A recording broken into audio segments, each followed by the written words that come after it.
Welcome back to Jaguar News. I'm Dwayne Floyd. And I'm Anthony Seves. And on today's show, we will bring you what's new on campus and in our community. Let's get right into it. My name is Wilfredo Gomez, and today I will be bringing you information about the book club at South Mountain. So book club meets on Thursday mornings around 7:30, and what we do mostly is talk about books and recommend books to one another.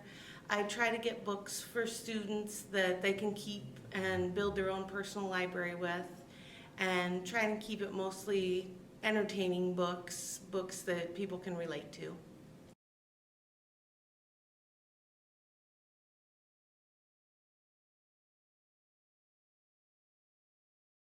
We meet in M204 Thursday mornings at 7:30.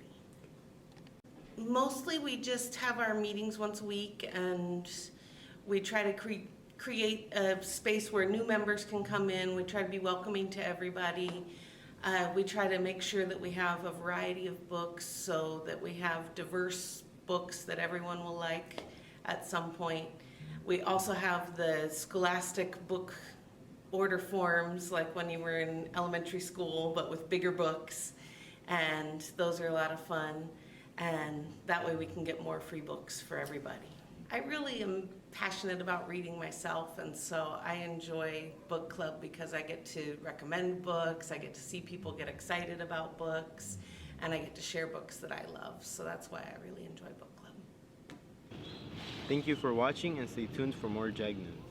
What a great way to show the love for books. My name is Dajane. My name's Alicia. My name is Stephanie. My name is Angel, and we're all seniors at South Mountain High School. My name is Mallory Siddiqui. I am a science teacher and academic decathlon coach at South Mountain High School. Well, since I'm the one who's been in this class longest, I actually feel like academics more of a family for me, and actually a foundation where I actually got out of my shell. I feel it's the same for me because I've been in just as long, so you're not the longest. No, Anyway, it's helped me learn study preparation, because if you don't learn how to study in that class, you kind of get overwhelmed. So you have to learn to be on top of things. Academic means more than really words can say and express. I think it's really difficult to say exactly what it means because it's more of an emotion. I'm always so happy every time I get to end my day with this class. I enjoy learning so much, and it's really wonderful to prepare. That's what it means to me. I feel it's important to have other teachers and staff on campus help support academic, because we've always started off like as a small group. We've always been a small group of kids. It honestly builds a community, and so now you have like when we go to competitions, we have teachers who will just always judge. Like, we just know for sure that we can count on them to help out and volunteer, and then they're telling their students and they're recommending people they know, and it really just builds up our team. And it's just another, it's a team, and so it's another team at South that we can be proud of and celebrate. And I think it's just like football. Like, when we come out of those rooms after competing, it's really nice to see a teacher and have a face that we can recognize and get that pat on the back from someone that we know from South. So that way it's not just all Chavez teachers or all Fairfax teachers Well, we are trying to be as motivated as possible by spreading the word. We are always thinking about how we're going to try and beat Chavez this year. That's the main goal. So we're motivated by thinking about how great it would feel to show the entire district that we are better than the champions of the academic decathlon program for the past 7 or 8 years. Students can join. They just need to come see me in M230, and which is on the back balcony facing the stadium. They just need to talk to me about why they're interested, what they hope to accomplish, which if that means just doing really well in one thing, that's totally fine. And they can sit in on a class period or two, and if they like it, I'm happy to have them join up. Sounds like fun. I wish them good luck. Hope they bring home some nice medals and a trophy. Stay tuned for more after the following commercials.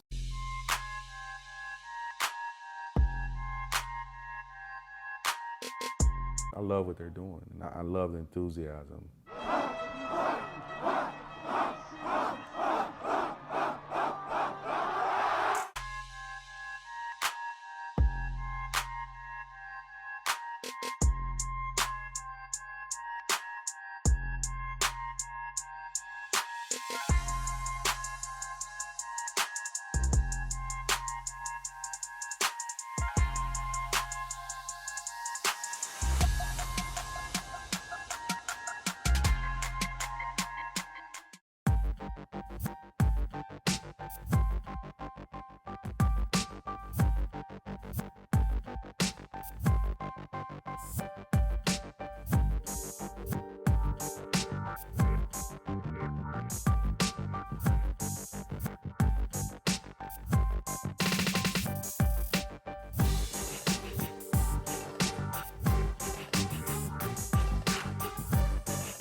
So the posters are something we've used in the past and in previous years, and we're bringing back.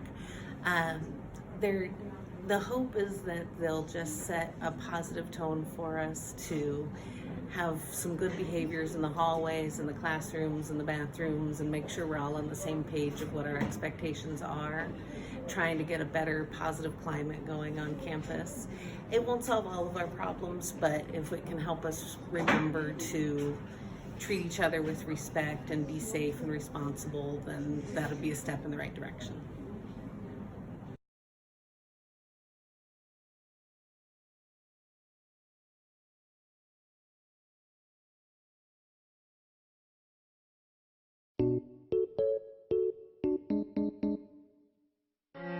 Hello everyone, my name is Jose Ramirez. Today I'm going to be showing you all some Call of Duty mobile tips and tricks. These tips and tricks are here to help to improve your gameplay, help you get better, and maybe show you some things you may have not known about Call of Duty Mobile, with most of the things that could be changed in your settings of your game. But with everything out of the way, let's get right into the Call of Duty Mobile tips and tricks. With the first thing on the list being graphics and phone stability. I think this is really important because if you play on something like an Obama phone, your gameplay could look really comparable to 90s internet dial-up. And I think it's very frustrating for people just trying to have fun and play on their off time. This can be fixed if you go into your settings and go under audio/graphics. When you scroll down, you can see graphic quality and frame rate in the Battle Royale graphic style. I suggest setting it to anything lower than the medium setting, only because when you set it to the lowest setting, the game has to render less things and therefore will run way smoother. After doing this, your game should run way smoother and it should get rid of crashing and overheating problems.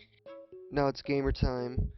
When you go into the settings Call of Duty Mobile and you choose advanced mode, when you choose one tap ADS, anytime you press the fire button, it will automatically aim for you.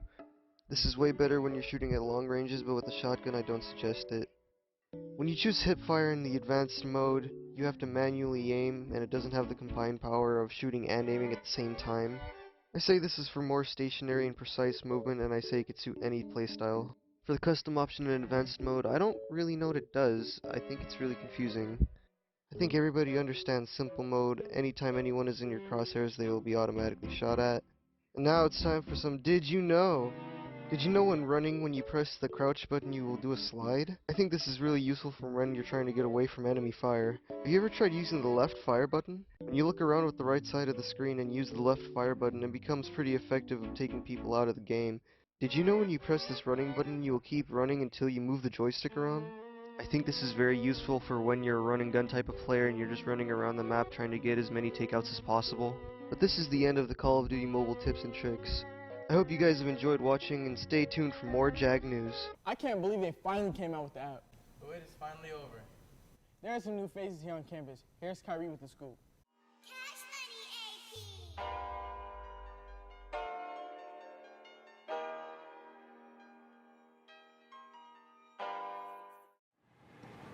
I'm Kyree, Ware, reporting for Jaguar News, and on this week's show, we'll be talking to some new teachers here on Southbound campus and asking them how their experience is so far teaching.